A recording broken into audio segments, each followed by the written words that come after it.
सुई गैस के कह लें कि जो बिलों में इजाफा हुआ है वो काफ़ी ज़्यादा। पीडीएम तो बिलावल भुट्टो साहब ने इल्ज़ामात लगाने शुरू कर दिए जनाब, इलेक्शन होते नहीं और इमरान खान साहब तब तक जेल में रहेंगे। सियासतदानों के वही खोखले, वही दावे, वही नारे।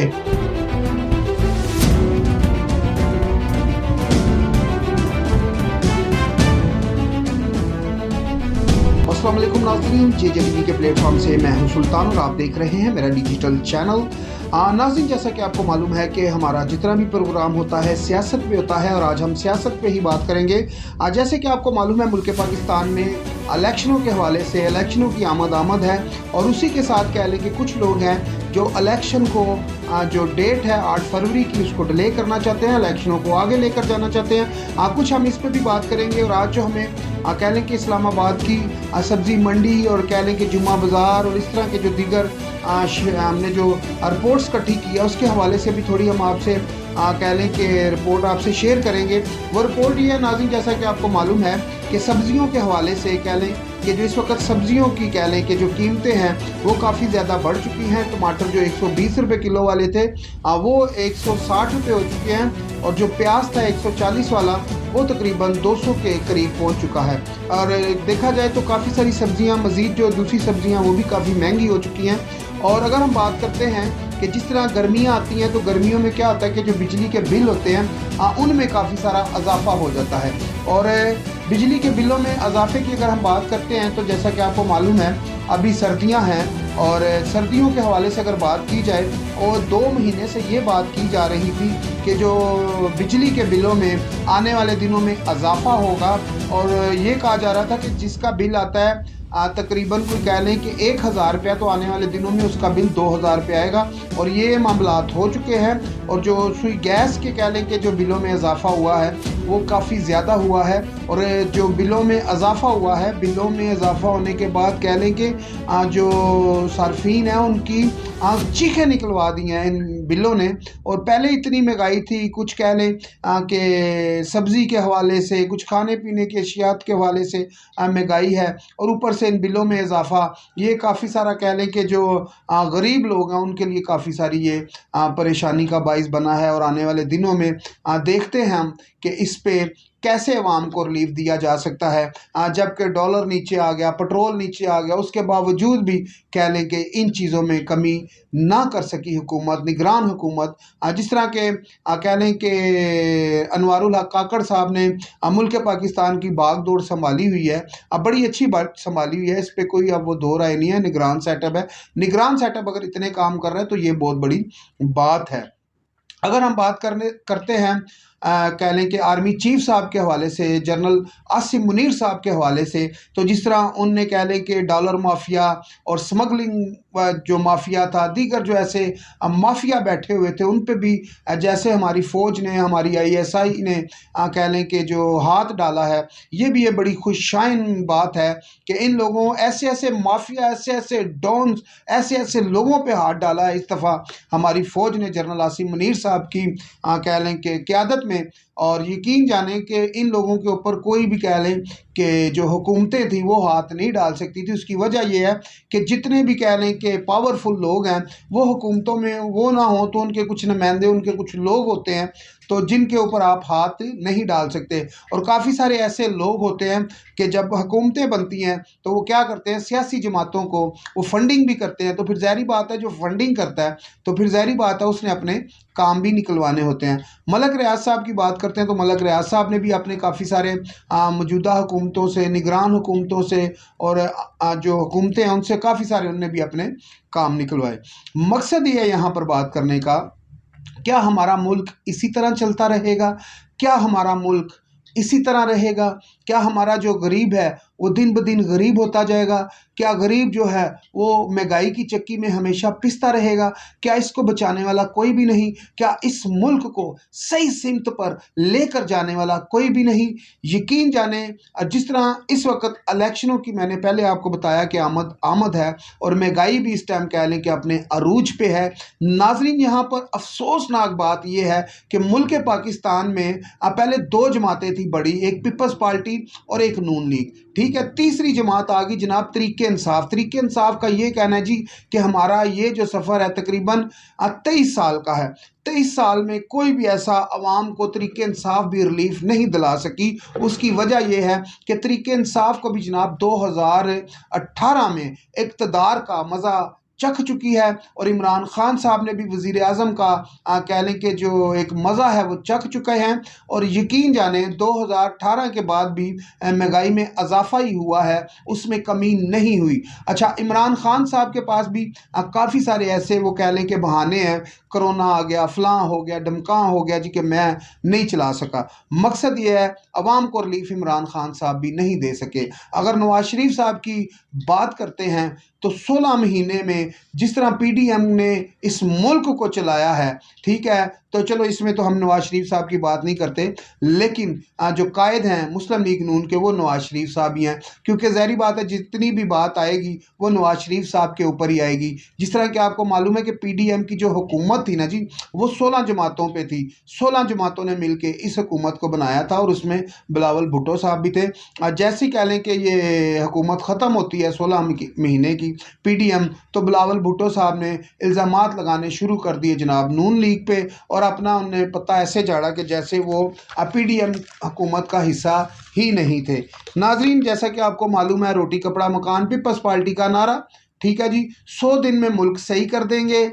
और नाज़रीन, जैसा कि 1 करोड़ नौकरियां दे देंगे, इतने घर बना देंगे, इमरान खान साहब का नारा। किशकोल तोड़ देंगे, मुस्लिम लीग नून का नारा, ठीक है जी। अगर JUI और दीगर छोटी जमातों की हम बात करते हैं तो उसमें कह लें कि उनका कोई ऐसा बयानिया नहीं है जिसकी वजह से उन पे फ़िलहाल तनकीद की जाए, क्योंकि उन लोगों को अभी तक हुकूमत भी नहीं मिल सकी। अगर उनने अपने इलाकों में या अपने एरिए में कोई काम करवाया तो उसका हम उनको अप्रिशिएट करते हैं। अगर काम नहीं करवाया तो ज़ाहिर बात है ये उनकी नाअहली है, उनको चाहिए था अपने इलाकों में काम करवाते। आते हैं इमरान खान साहब की जो वकला टीम है, जो चेयरमैन साहब है गौहर अयूब साहब। गौहर अयूब साहब की हम बात करें तो कह लें कि उनको पार्टी का चेयरमैन बनाया गया है। चेयरमैन बनने के बाद कह लें कि अब जो पार्टी में काफ़ी सारे इख्तलाफात सामने आ रहे हैं, जिस तरह के मैंने 2 दिन पहले आपको ख़बर दी थी कि जनाब शेख रशीद साहब भी जो PTI का मरकज़ी दफ्तर है वहाँ पर पहुँच गए हैं। पार्टी के चेयरमैन जो हैं इस टाइम PTI के गौहर साहब ने एक प्रेस कॉन्फ्रेंस की और उसके हवाले से थोड़ी देर के बाद प्रेस कॉन्फ्रेंस कर देते हैं जी मरवत साहब ने। और मरवत साहब आपको जैसा कि मालूम है थोड़े जज्बाती बंदे हैं, और मरवत साहब की जो प्रेस कॉन्फ्रेंस थी उसमें कह लें कि उन्होंने अपनी ही पार्टी के ख़िलाफ़ कुछ या उनके ऊपर तनकीद की। तो आज जो है कि एक पार्टी के रहनुमा वो भी सामने आए, तो उनने जितना भी था ना जी, मरवत साहब की जितनी भी बातें थी उनको डिनाई किया और उनने कहा जी ये इनके पास जो ओहदा है वो भी नहीं है इनके पास, और मरवत साहब जो है फ़िलहाल ऐसे ही हैं। तो मकसद ये है यहाँ पर बात करने का कि अब जो है कि इमरान खान साहब ख़ुद मौजूद नहीं हैं और पार्टी में भी काफ़ी सारे कह लें कि इख्तलाफात सामने आ रहे हैं, और दीगर जो दिन में कह लें कि आने वाली ख़बरें हैं उसके हवाले से भी बात करें तो आज मौलाना फजल रहमान साहब से जिरगा प्रोग्राम में एक सवाल हुआ, क्या आपने कहा था कि इलेक्शन आगे डिले कर दिए जाएँ या इलेक्शन आगे चले जाएँ? तो उनने कहा जी मैंने तो सिर्फ इसलिए कहा था मौसम अच्छा नहीं है, फिर हमारे जो KPK के इलाके ऐसे हैं, रास्ते में बर्फ़ है, बारिश है, सर्दी है, तो इसलिए मैंने कहा था। लेकिन अगर इलेक्शन 8 फरवरी को ही होते हैं, ये कहना था मौलाना फजल रहमान साहब का कि अगर इलेक्शन 8 फरवरी को होते हैं तो हम उसमें भरपूर शिरकत करेंगे और बढ़ चढ़ कर हिस्सा लेंगे और ज़्यादा से ज़्यादा सीटें भी निकालेंगे। आज कह लें कि लाहौर में जनाब कह लें कि NA 127 के हलके में जाके जनाब बिलावल भुट्टो साहब ने कह लें कि एक ख़िताब करना था। ख़िताब से पहले ही जो जियालियाँ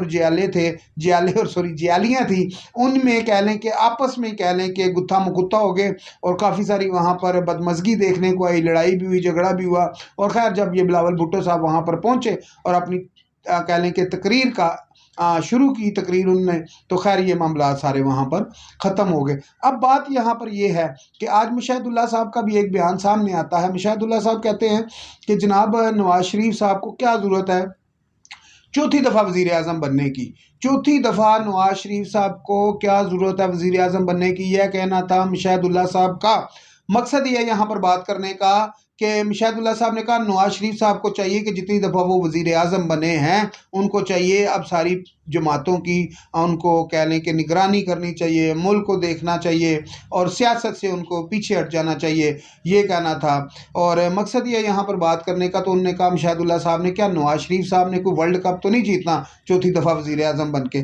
तो बात यह है जनाब के जो मुस्लिम लीग नून के कह लें कि जो वर्कर हैं उनकी उनकी सोच ये है कि शायद मियाँ साहब आएंगे तो वो मुल्क को सही सिमत पर लेकर जा सकते हैं। उसकी वजह यह है मियाँ साहब जब भी आए तो मुल्क को अच्छी सिमत में लेकर गए हैं। तो अगर हम बात करते हैं जनाब इमरान खान साहब की, उनके जो वोटर और सपोर्टर हैं पीटीआई के, तो उनकी कोशिश ये है कि इमरान खान साहब आए तो वो ही इस मुल्क को सही सिमत पर लेकर जा सकते हैं। अच्छा जी, जो सबसे पार्टी इस टाइम कह रहे हैं कि इस टाइम ज़ोरों शोर से फ्रंट पे आ रही है वो है पीपल्स पार्टी। पीपल्स पार्टी का पंजाब में तो वैसे वोट नहीं है लेकिन बहुत कम है, क्योंकि पाकिस्तान की वो एक ऐसी जमात है जो सबसे बड़ी जमात रह चुकी है और भुट्टो साहब इसके बानी थे और भुट्टो साहब ने ये जमात बनाई थी। मकसद ये है बात करने का कि अब बिलावल भुट्टो साहब जो है, बेसिक वो बिलावल जरदारी साहब हैं, बिलावल जरदारी, क्योंकि बिलावल साहब के जो वालिद साहब हैं वो जरदारी साहब हैं, तो उनका नाम जो है अब बिलावल जरदारी ही आएगा। लेकिन भुट्टो इसलिए लगाया जाता है क्योंकि वो कहते हैं कि हर घर से भुट्टो निकलेगा, मैं भी भुट्टो हूँ, मैं भी भुट्टो हूँ, हर बच्चा बच्चा कहता है जी मैं भुट्टो हूँ। लेकिन इनके जो वोट बैंक है वो कह लें कि सिंध की हद तक रह चुका है, क्योंकि पंजाब और केपी के में मेरा ख्याल है इनका कोई ख़ास वजूद नहीं है। अगर देखा जाए तो बिलावल भुट्टो साहब ने बलूचिस्तान में कह लें कि काफ़ी इसके ऊपर काम किया है इन 2-3 सालों में, बल्कि इससे पहले भी कह लें कि बिलावल भुट्टो साहब बलूचिस्तान की जो हुकूमत थी उसको गिराने में और उसको बनाने में इनका काफ़ी हाथ रहा है इमरान खान साहब के साथ। और मकसद ये है यहाँ बात करने का कि बिलावल भुट्टो साहब इस टाइम पर वो अपनी फुल तैयारी करके बैठे हुए हैं वज़ीर आज़म की, नवाज शरीफ अपनी तैयारी करके बैठे हुए हैं, तो इमरान खान साहब अंदर क्या तैयारी करके बैठे हुए हैं इसकी फ़िलहाल हमारे पास कोई ख़ास रिपोर्ट नहीं है। उसकी वजह यह है कि अगर हम देखा जाए तो खान साहब फ़िलहाल जेल में हैं और सुनने में ये आता है और देखने में भी यही आता है कि जब तक इलेक्शन होते नहीं और इमरान खान साहब तब तक जेल में रहेंगे। लेकिन आज जो कह लें कि बहुत बड़ी खबर आई पीटीआई के हवाले से वो ये थी कि जो इमरान खान साहब की कह लें कि जो टिकट होल्डर हैं, और बड़े बड़े नाम हैं पार्टी की आदत में, सबके नाम नहीं ले सकते, लेकिन मसला ये है कि काफ़ी जैसे शाह महमूद कुरैशी हैं, उनकी बेटी है, उनका बेटा है और दीगर ऐसे जो काफ़ी सारे लोग हैं जो जिनके कह लें जिसमें कह लें कि काफ़ी सारे ऐसे कह लें कि टिकट होल्डर हैं इमरान खान साहब के, जिनके कागज़ जो कह लें कि कागजात नामजदगी थी, जिनके कागज़ कैंसिल हुए थे, वो आज के कागज़ जो है उनके क्लियर हो गए हैं और अब उनको टिकट मिलने की, इलेक्शन लड़ने की काफ़ी सारी उम्मीद हो चुकी है। एस्तकाम हम पार्टी करें, जंगीर तरीन साहब की पार्टी की अगर हम बात करते हैं तो उसमें कह लें कि आज रावलपिंडी से भी देखने को ये मिला हमें पोस्टर मिलने के कि फ़याज़ुल असल चौहान सो हैं, फ़याज़ुल असल चौहान साहब जो है वो अकाब के कह लें कि निशान पे उनके आज मरी रोड पे हमने बैनर देखे और पीपी 17 से, और कह लें कि उनकी भी देखते हैं कि अब पार्टी कितना ज़ोर करती है, क्योंकि पीपी 17 में जो है काफ़ी तकड़े जो है ना जी कैंडिडेट खड़े हैं। पीपी 17 की अगर बात करते हैं तो पीपी 17 से कह लें कि मुस्लिम लीग नून के और पीपल्स पार्टी के और काफ़ी सारे ऐसे लोग हैं जो टिकट होल्डर हैं। पीपल्स पार्टी की अगर बात करते हैं तो इसमें राजा आमर साहब हैं पीपल्स पार्टी की जानिब से, मुस्लिम लीग नून की जानिब से कह लें कि जो है कि अल्लाह आपका भला करे, राजा हनीफ एडवोकेट साहब हैं पीपी 17 से और पीपी 18 से भी उन्होंने कागज़ जमा करवाए हुए हैं,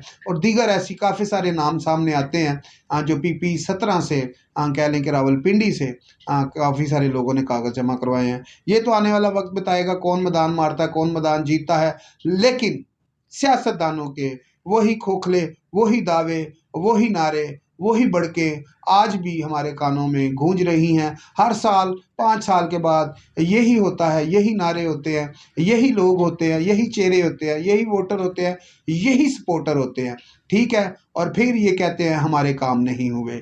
अब आपने वोट डालना है सोच समझ के, उस जमात को वोट डालें जो आपको बेहतर लगता है, जिसने मुल्क में काम किया है और जिससे आपको उम्मीद है। इसी के साथ अपने भाई सुल्तान को इजाज़त दीजिए, मिलते हैं अगली वीडियो में। अल्लाह हाफिज़।